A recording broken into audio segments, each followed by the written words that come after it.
Good morning, boss. Nahihirapan ba kayong pumili ng inyong jewelries? Well, no worries. Dahil ngayong umaga, ang aking pinuntahan ay pwede tayong magpa-customize o personalize ng ating mga accessories. Kaya ano pa bang hinihintay natin? Tara at samahan niyo akong magpa-customize ng aking mga abubot. Miss Valerie, kailan pa po ba kayo nagsimula sa ganitong business? Okay, we've been in this business for like 30 years now.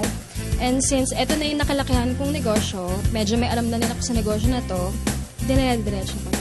Ano-ano po bang mga jewelries or accessories ang pwedeng ipa-personalize dito? Lahat ng accessories, lahat like necklace, rings, bangles, lahat ng accessories pwedeng ipa-personalize. Bakit po ba maganda magpa-personalize or magpasadya ng singsing?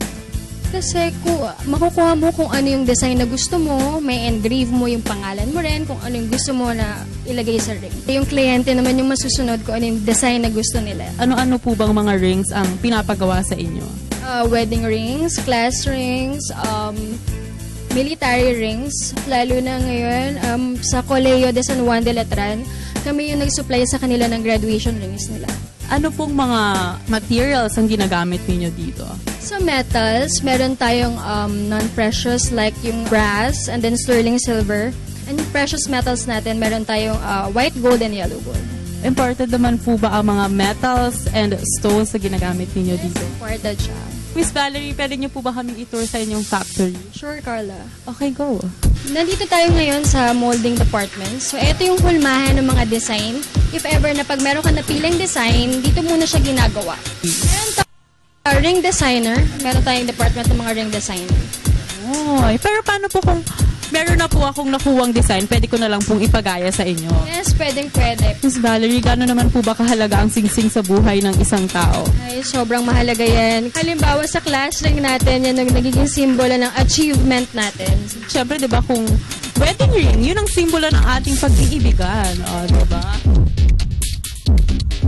Bali, ito po yung mold din natin na gagawa ng wax. From metal to wax mold para mabuo natin yung pinaka-rings na kagaya nito. Ito yung wax, yung pang-championship ring, tawag. Yung mga ganito kalalaking rings, diba ito yung parang humalik ka sa singsing. Diba?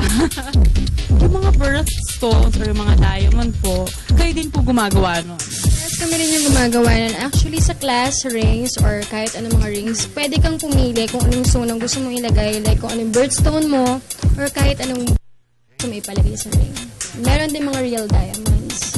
Mamaya papagawa ko yung para sa akin dahil October ako. Anong color po ba yun? Like sa'yo, Carla, yung birthstone mo for October is topaz. Okay, after po ng waxing, ano na po ang next? After ng waxing, casting tayo. And then, dito na tayo ngayon sa stone setting and smithing department. Okay, so pasok na tayo. Dito na nila nilalagay yung mga stone or yung birthstone na napili mo. So, from wax po, para siyang tatabunan siya ng silk. Casting. Yun yung casting. Para maging metal na siya. Ito yung blue sapphire. Ano bang mas uso ngayon? Yung gold or yung platinum? Actually, ngayon mas marami nag-order ng gold.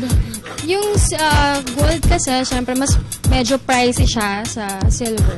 Para siyang binabrush, tama po ba? Para maging makinang siya. Nakita ko, pwede rin pala palagyan ng pangalan, no? Pwede. Free engraving kami ng name sa loob. Finishing department, dito na yung inside engraving ng name. Actually, meron kaming website. Meron kaming mga design doon na pwede mong pagpilian.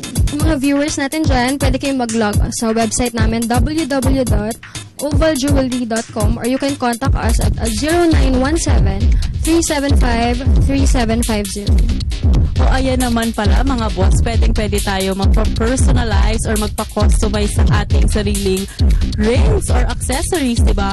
Perfect na perfect to sa'yo dahil swak na sa budget, swak pa sa personal style mo at hindi ka manghihinayang dahil unang-una investment mo to at syempre perfect fit para sa'yo. O kaya mga boss, ano pa bang hinihintay nyo? Pa-customize na tayo, diba? At ako po ulit si Carla Paderna for One Life.